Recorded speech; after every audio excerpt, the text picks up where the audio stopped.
this evening's Student Services Committee. I'd like to call the meeting to order. First order of business, has the meeting been properly posted? Yes, it was. Excellent, thank you. Our second item then would be an opportunity for public comment. Do we have anyone signed up? No. We do not tonight. All right.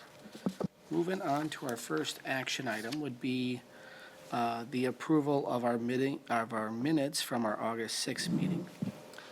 Do I have a motion? I so move. Moved by Ms. Voigt, Second. second by Mrs. Kozlowski.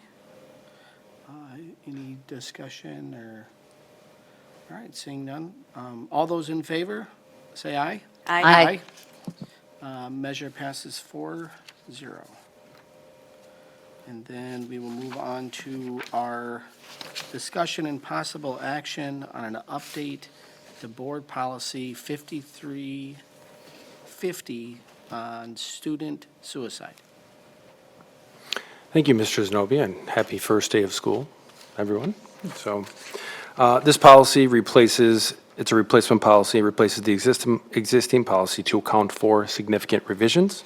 The new policy includes general prevention provisions, including instructional elements, and also provides more procedures pertinent to specific student situations involving suicide intervention. This policy was developed with the assistance of suicide prevention experts. Excellent. Any discussion?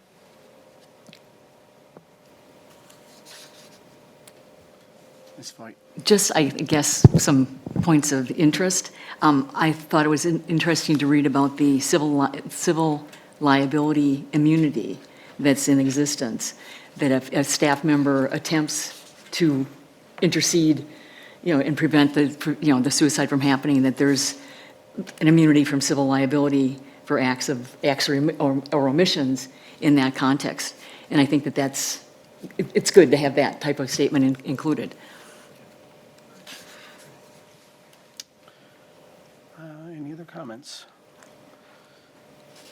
One question that I had was maybe just a little bit of an overview of some of the programs that we're currently involved in the prevention of these measures. I don't know if you'd be prepared to just give a couple of points on that, or how that's been going, what's changed in the last year or so. Yeah, so what the policy highlights is really some of the work that's been being done within our schools, and primarily our secondary schools, where in any health-related classes, specifically at the high school level health classes, but also at the middle school a little bit in some human relations, they will touch on the district-approved curricular topics when it comes to mental health. Obviously, suicide prevention is part of that. So in looking at it, it really brings to light that happening. So in our health classes at the secondary level, it's a focus on mental health, on suicide prevention for students. If they recognize certain signs, et cetera, they'll partner with NAMI of Waukesha as well to come in and bring individuals. So that has been part of that happening the last couple of years, and this policy is updated to really reflect that for the prevention aspect. Also, there are some resources on our school websites at the secondary level that parents can go to in our student services, and such as the suicide hotline, et cetera. So those are the things that have been primarily done and are primarily being done for prevention. Thank you. So this is on the agenda as a possible action item. I don't know if there's any other comments or questions, or if this would be something that committee would like to advance. So you're looking for a possible motion. I had one other question Yeah, or go comment ahead, Ms. kind of thing. How the district is addressing suicide contagion. I think that is, is a very real concern, and just like what are the programs in place to try to alleviate that? Yeah, so the suicide contagion effect is something that is real when an incident occurs. Then other students, obviously, you have to be very thoughtful about your approach to information and, for lack of a better term, continuing to recognize what happened with that student among the student body. obviously there's a lot of emotions that happen. So the contagion effect is something where you are taking the steps necessary to inform, but you are very cautious in your approach with a thoughtfulness about other students. And really the policy brings that to light, that it is a real component, that in every communication you do, you're really being careful and thoughtful about that effect. So it shapes your communication to about any incidents that happen to the student body, for really trying to keep kids in a good place and move forward, especially at the school level. The schools are the consistent place, and we want to remain consistent with our approach. So, Okay. Again, I'd be looking for a possible motion. Ms. Kozlowski. I would motion to rescind the current board policy 5350 and replace it with the student suicide recommendation as presented tonight to board policy 5350, student suicide. Second. Second by Mrs. King. All right, I don't know if there'd be any further discussion on that. Seeing none, all those in favor, say aye. Aye. All those opposed, passes 4-0. All right, moving along. Our third action item this evening would be the approval of the 24-25 students at risk of not graduating from high school identification plan. Wisconsin Statute 118.153 requires the board to approve the district's at-risk identification plan yearly. Please see the attachments for details regarding our district's process and procedures. Our processes are aligned well with state statutes, and we provide clear guidance and support to all schools, school teams using this process. The only changes for the plan for 2024 and 25 school year are the updated assessments used to monitor the academic and skill progress of our students. Mr. Mark Lenner, the Director of Student Services for the school district, is here to talk further about that. Good evening. So today we'll be talking about the at-risk plan. As Mr. Pat said, no significant changes year over year. This is required by state statute. It has to be approved annually, and our process is in alignment with the state statute. We utilize the information that is gained through this process to provide support to school teams and students so that their individual needs are being met. In terms of the definition of a at-risk student, this is all through state statute. Students in grades 5 through 12 at risk of not graduating high school because they have either already dropped out or have 2 or more of the following characteristics.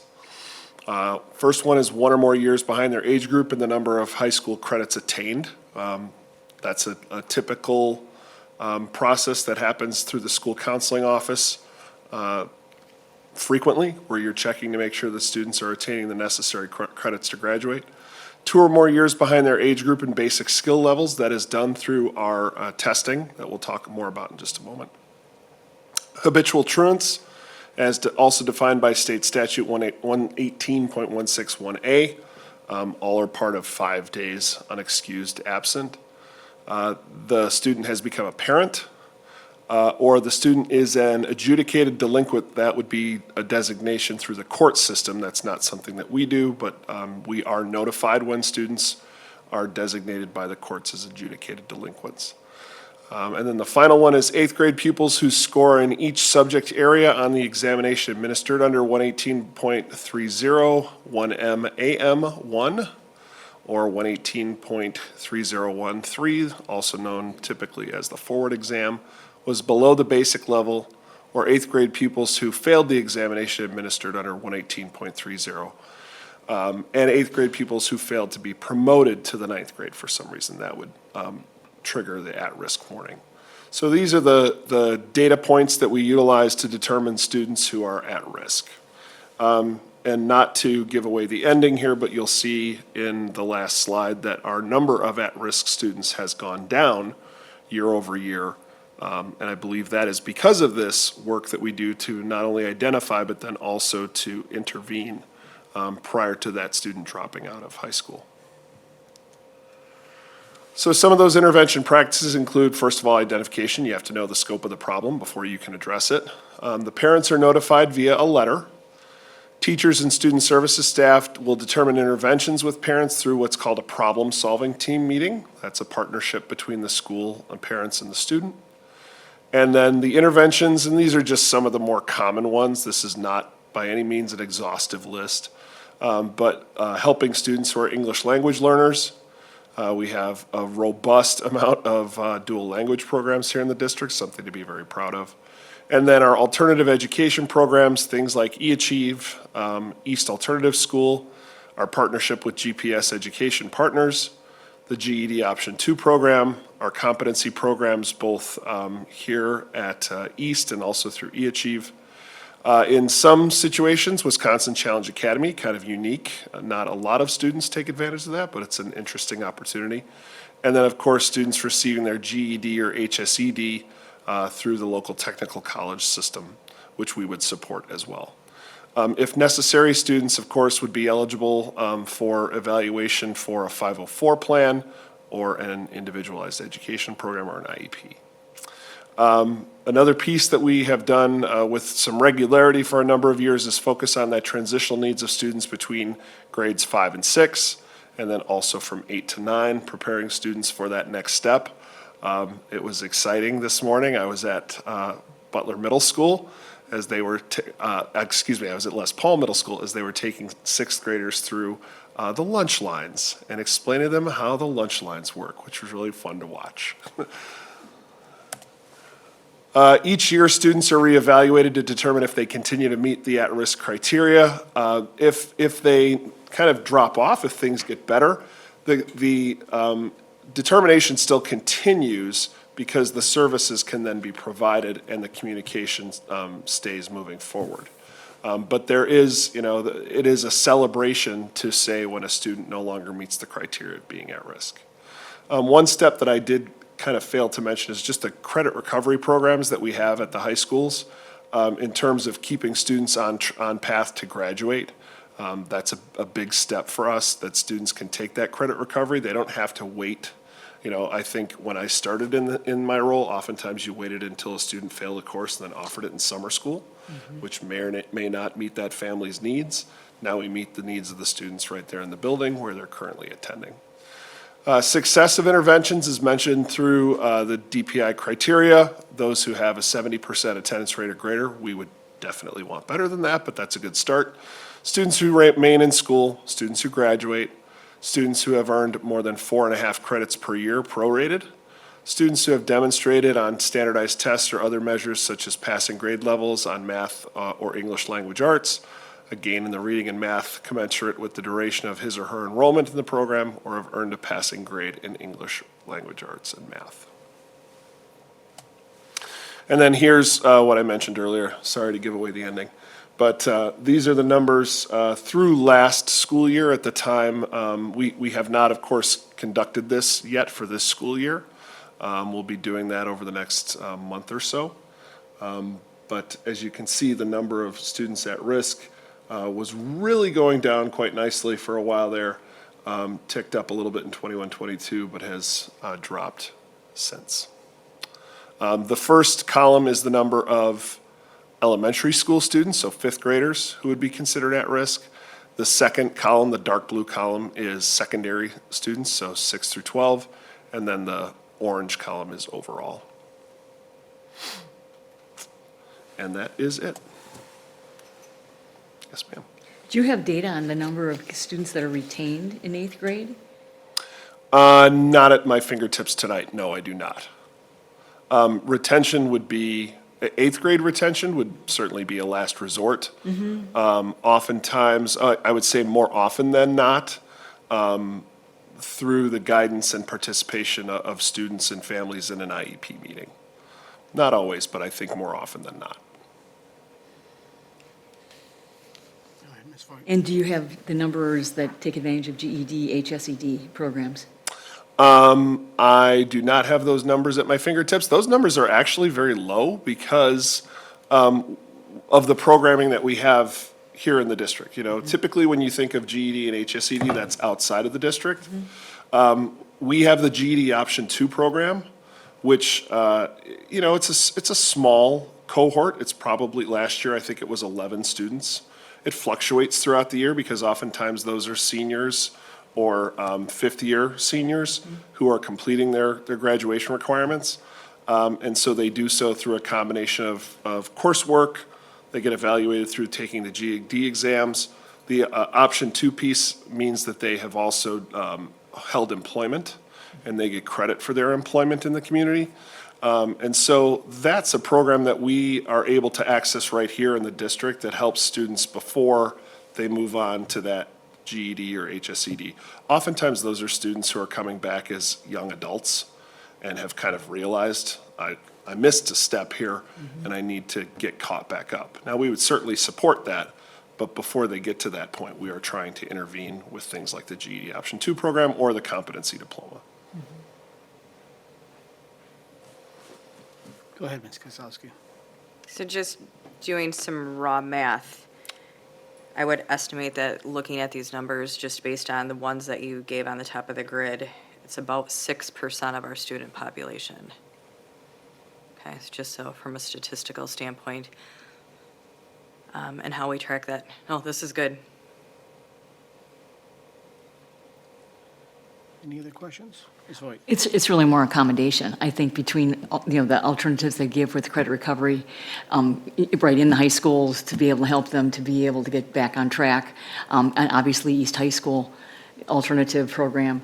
I think we do a lot of things to try to help kids to be able to work through some of the deficiencies that they might have, you know, seen through their years of their education experience. Absolutely. And there's a consistent focus on catching them early, you know, not waiting until that junior year to have that very awkward meeting with a student or parent and saying, you know, we're very concerned. I mean, oftentimes those conversations are happening freshman year, at the end of first semester. If a student's failed 2 classes at the end of first semester freshman year, there should be conversations happening. So. I would also like to add that those numbers also include students who have programming, so you might have a specific individual education plan in place, but also still meet the criteria for being at risk. So there's a combination. I didn't know if you mentioned that, Mark, so. Do you have a question, Mrs. Kozlowski? No.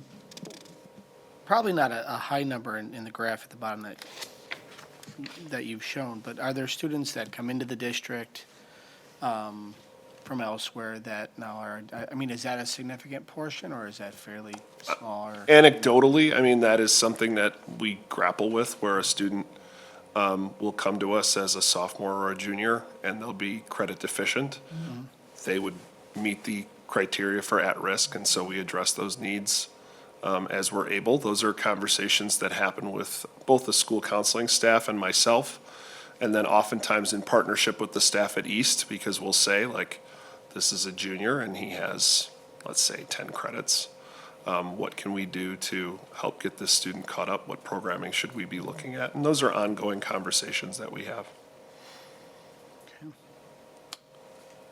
Any other questions or comments? This is an action item, so I'd be looking for a motion. Ms. Kozlowski. I motion to approve the district's processes and procedures for identifying at-risk students in grades 5 through 12. I second the motion. Second by Ms. Voigt. All right. All those in favor, say aye. Aye. All right, measure passes 4-0. Thank you very much. Thank you for your time. All right, we are going to move on to our discussion and another possible action item for this evening on our key performance indicators. Mr. Pat. Thank you, Mr. Zenobia. The purpose of the report is it shares updates related to the department's key performance indicators. The district team will also provide recommendations relative to the key performance indicator statement that can be considered. A little bit of background, the key performance indicators for the school district of Waukesha were designed during the 2021 school year and introduced to the board during a June 30th, 2021 workshop. Since then, revision has taken place based on feedback and reflection, and this document was board approved on October 13th, 2021. The School District of Waukesha has established indicators in the areas of teaching and learning, student engagement and parent satisfaction, employee satisfaction and engagement, and operations and finance, and more information can be found out about those indicators through the school district's website.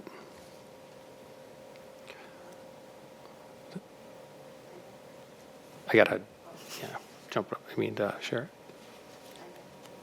Will you-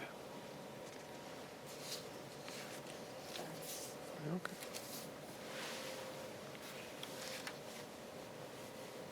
Just waiting a moment to get the.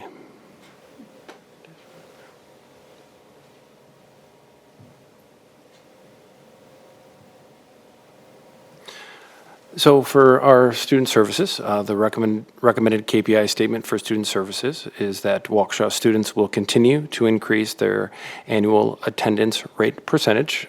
A little more information than what was brought forward last time.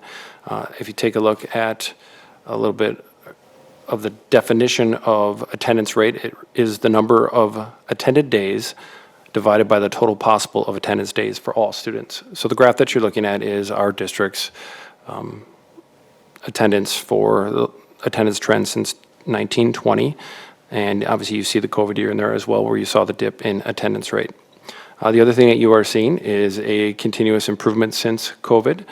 Thus, we want to continue to have that trend moving forward with increasing the attendance rate percentage. This comes from our WISE Dash portal, and that information is ready available and can also be very valuable for diving into. So you can disaggregate this data and look at different areas, different trends for pinpointing where we can find barriers and solutions accordingly. So all of this is in the data for us to measure student engagement when students are attending school. Obviously, their needs are being met, and we're seeing that through this metric. You can also see that the attendance threshold chart is really that 94th percentile is meeting a goal, but above the 95th percentile is good attendance. One of the things in just looking at attendance throughout the state of Wisconsin, in the top 10 largest districts, our attendance rate is the highest among those districts. So we have a good positive trend that way, which the work we're doing, we want to continue to have that happen. So why is it important that we continue to look at attendance and increase that? Because as I stated, the improvement of comprehensive systems that we're all working through in student services and teaching and learning, and as an entire system for all of our students contributes to that increased engagement because they feel safe at school. Students contribute to a positive culture, and students are part of that positive culture and feel that. So that is my recommendation.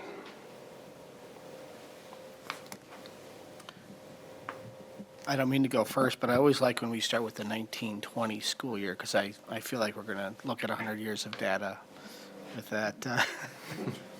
But are there any other questions or comments from the committee? Ms. Kozlowski.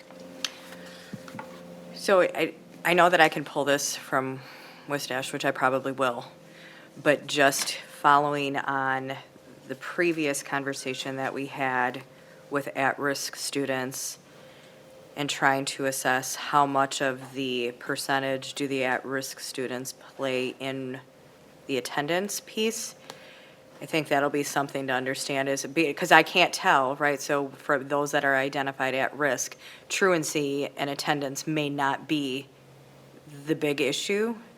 And if it's not with a high risk, then what else is driving the attendance? And do you kind of follow where I'm going on with it? So I identify a population of students that we have identified that are high risk. If they're not in this population, then my question becomes what school and what is the issue for the other group of students that are having attendance issues? And then what is the plan to tackle that?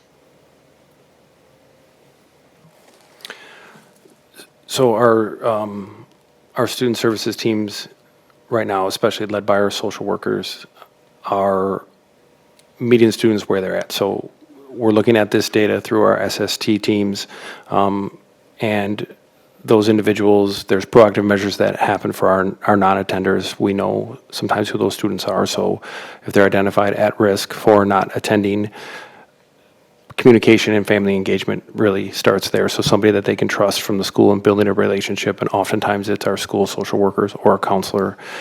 And then you're really working to see what barriers those families have. So it is individualized. There is a reason, and those root causes are what drives the work of our student services department. And all things are on the table when it comes to supporting our families that way. So in finding that root cause, action steps are then taken through the problem-solving team to do everything they can to re-engage and keep that family engaged. And that could then lead into academic components. It might be that there was a struggle in English or a poor relationship. So finding those barriers is the key, then taking a step at a time to try to get them in the building and then keep them engaged with solid programming, good support, if that's a mental health or anxiety component.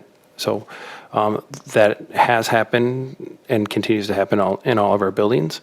There are continuous proactive measures. I know that South High School specifically has seen an increase in attendance through Mary Green and their student services team putting measures in place of really just that engagement, that outreach to support families and to follow those actions.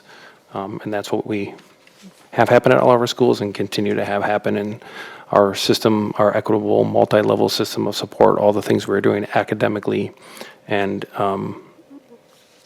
socially to engage our students in the classroom so our teachers have a good positive environment are feeding into increasing students want to be here. So. No, that's good. And the reason that I ask is it's just interesting when you start to dissect it, which is where we'll get to. But I loved this recommendation when you brought it forward last month. I think attendance is a powerful metric. And we know that when their butts are in the seat, their futures are brighter. And so getting that. So it's just going to be interesting as we start to kind of drive through when we take a look at how are we going to get this percentage to get to 95, but not all of the reason is going to be my high risk. And that so the complexity in the web of this, again, it's like every other data point in this district or many is there's a lot of stuff that feeds into this, and how do we get our arms around what drives and how do we change it, I think is going to be the powerful piece as we start to report on this. What have we done? Why is it changing? How are we impacting it? What groups make up the change? All of those pieces. So that's what I got. It's fine. I have two questions. One is, you'd mentioned the idea of the being highest in terms of attendance in the top 10 schools. Is that data readily available to sort of see by how much and why are, why are we leading and by how much in that context? 'Cause I think that's a good comparative. And like, what are we doing well that they're not doing, kind of thing, our reasons for success? Yeah, it's a great question. I mean, I think you are privy to those through a lot of the work you're seeing done right in the school district for students. Early identification of at risk. What Mr. Leonard just talked about. Mm-hmm. That has been a game changer for us at the beginning of the school year to then engage some of our families that maybe didn't have some of the supports they needed, and now we're looking at that differently because we're focused on the data and moving forward. So as we become better as a district and looked at data more consistently, it's helped us identify more families and try to help them overcome barriers as needed. As far as the top 10 district or the top 10 largest districts, the information is through WISE- public portal. Oh. And the data is, I think 22, 23 because it is old. But they'll come up with 23, 24 here pretty soon. And I expect that it will be the same when it comes to our attendance rates as you saw our district data, and that it continues to remain strong and increase our attendance percentage. So I expect that to continue to be number one. And I don't have an exact rationale as to why, other than what I started with. I know that obviously we're doing a lot of different things to make those numbers. The second question related to that, you mentioned Mary Green, and she had been here and talked about the work that she was doing as part of the United Way grant. Mm-hmm. And is that funding available again for this coming year in her role, being continued in that context? She is funded for this school year, yes. Yep, that is a position that is grant funded for this year. Every year, we look at them annually. Part of Mr. Leonard's work with all social workers is to talk about the strategies that she's implementing and make sure that they are systematic, as Mr. Pat had talked about. So when we have professional time throughout the school year, that group is meeting to collaborate around those topics to even strengthen what we already have in place and ensure that it's expanding beyond just South and meeting all of our schools for strategies. Ms. Canning? I'm sure this information is probably on Wise Dash as well, but I was just curious, of the 5.9 percentage points of students that, are considered, less than 100%, is there a grade level that seems to be more prevalent, like elementary, middle, high school?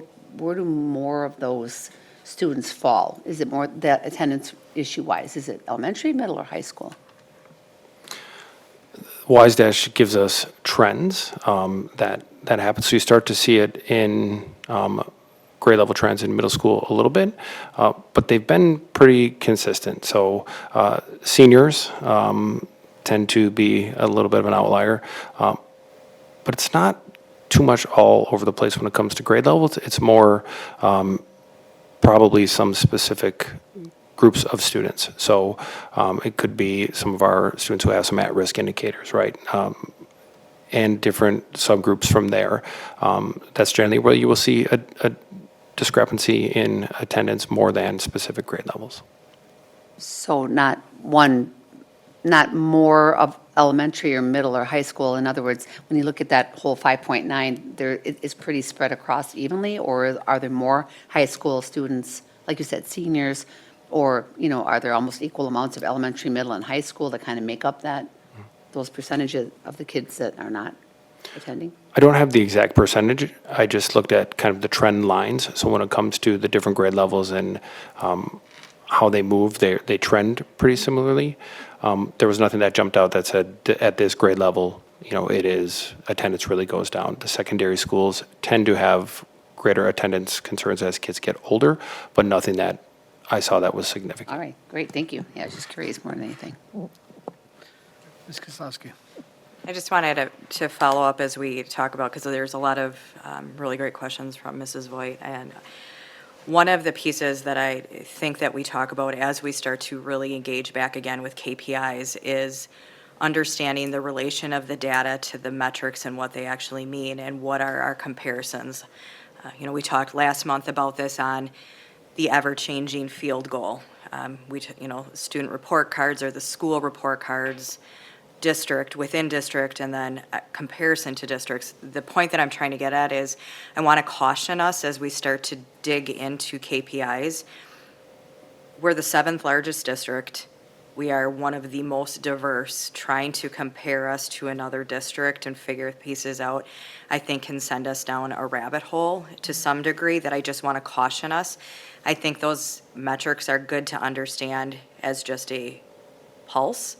Here's where we are, here's where others are, but I think recognizing that difference, I would prefer for us to be really focused on here's SDW, here's what we know we can get to, here's where our goals are, and track against ourselves. I think that is a far better metric and focus because we can control what is happening here. So I just want to caution that as we start to ask a lot of questions and dig in, that we just continue to narrow in on what we're asking you to do versus coming back every week with a whole plethora of things. I can pull my own data, and if I have questions on that, I will ask. But I think from the starting point on where we are, it's best to start here, break into the small chunks of bite-sized pieces as to what we can manage, and really build ourselves there before this again comes back a year later and we're trying to reevaluate our metrics so that, the goal here is I want to move the needle, I want to improve this, here's the 3 things that we're doing to target it, and then let's report on it. That's it. I agree. I think that setting it not as how we compare as far as ACT scores with other districts in the top 10. It's like, no, what are we doing for attendance? I like this, with a goal of let's get to that good. Let's go for 95%, step by step to get there, or beyond. Yeah. Do we have a idea of how many attendance days would have to, students would have to be present to move the needle, you know, a small percentage of it, you know, a tenth of a percent? Have we drilled down on those numbers quite that much, or is there a general sense of what are we really looking at here? How many reduction days? I don't have the exact number of, I guess, reduction days. I mean, if we moved it instead of missing an average of 5 days for each student, if we moved it to 4, that would be a significant percentage reduction. So that's kind of how I think about it, or how I look at it, as those numbers come together with the number of students in the district and the number of days of school. Reducing an average that way would be have a significant percentage reduction. So Yeah.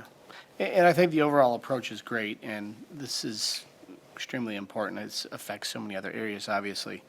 I'm just curious if you have those conversations internally where you're like, hey, you know, this is really the number we're trying to reduce, and I guess anecdotally even just see, just a curiosity, so. yeah, we don't have a specific number internally. Our goal is continuous increase. If you look at, again, some of the pre-pandemic levels, you're looking at around that 95, and we've continued to see that increase. So our goal is to have that trend continue. Continue to drill down and look at data, continue to share the practices that are being successful, but also being real about what areas we're seeing data that is not where we want it to be, and how we can address those areas and the supports that are needed. So that will be how we continue to do that in student services. 5 years ago, we were there, so we're on an upward trend, so it looks good. Any other comments? This is a action item for this evening, possibly, so if there's no other comments, I'd be looking for a motion possibly to move this forward. So moved. Is there a second? Second. Second by Ms. Kozlowski.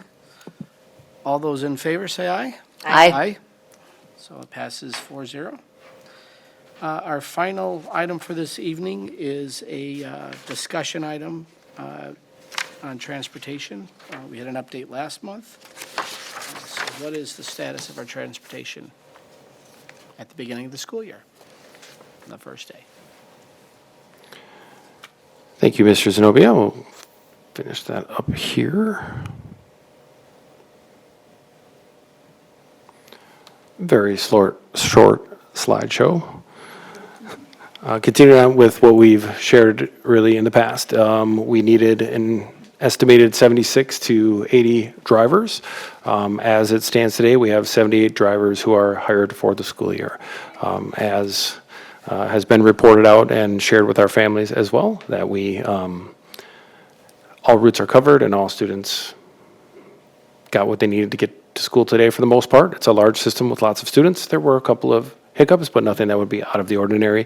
Additionally, there are 9 drivers who are in training, and that's a good number, as throughout the course of the year, their employees also become ill, ask for time off, different aspects, so it gives them a cushion to be able to ensure they have everything covered, all routes covered in the system. So that's also a positive that you can see for 9 drivers in the system. So kind of a recap of our partnership with our families. We asked our families to stay engaged with us to complete the transportation opt-out form if it was appropriate for them.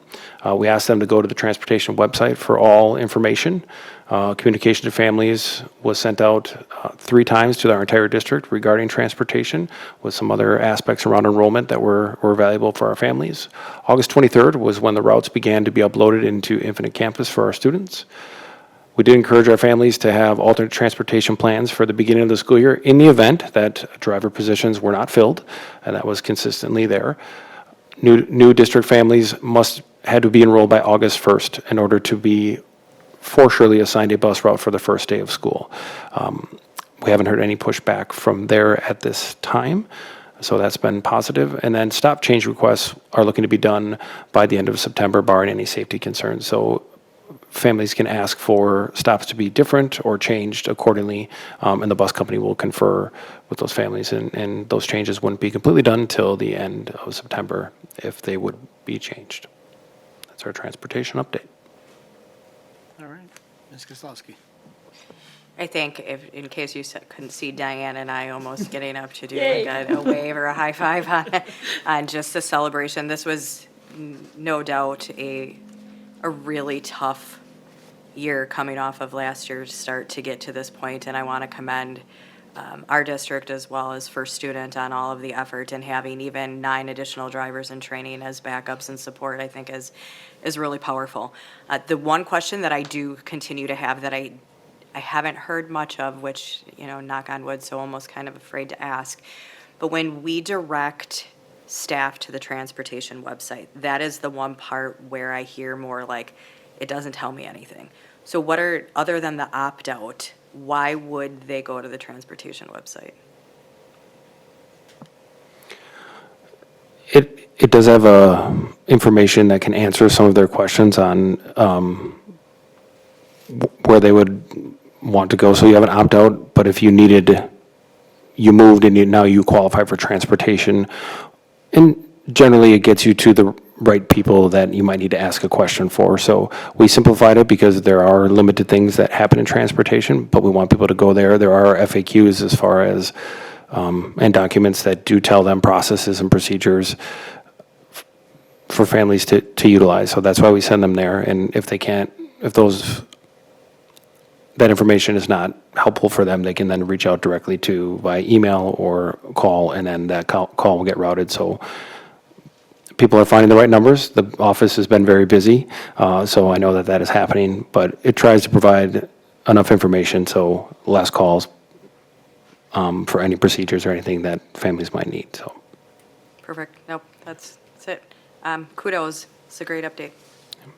Happy first day of school. And First Student's done a great job of advertisement, which we've shared here at previous meetings, so they deserve, obviously, all the credit for a lot of stuff they've done, so it was a good first day. Any other questions or comments? We were like 20 seats roughly or 20 positions we were looking to fill, I think, last month. Does that sound about right? And we had a number of people in the pipeline, and we've exceeded by 2. Is that Yes, where we're at? some of the numbers, and looking at the previous presentation, I think we're around, 50, 56, somewhere in there, and then we're at 58, went down to 56, I think, for the last time, and then we went back up here, obviously, to 76 and counting. So yes, it's there was a lot of factors that were in there. We were cautiously optimistic, knowing we had people in training in different aspects, and we just want that to come to fruition, and it did. So that was great. Well, it's a great update. I'm glad we've got wheels under our kids, so that's good news. So that was our last item for this evening. We appreciate that update. Our last point of business would be anything to bring recommendations for future meetings to the committee. All right. Seeing none, that adjourns us for this evening. Thank you all for coming and spending your time with us. Have a great evening.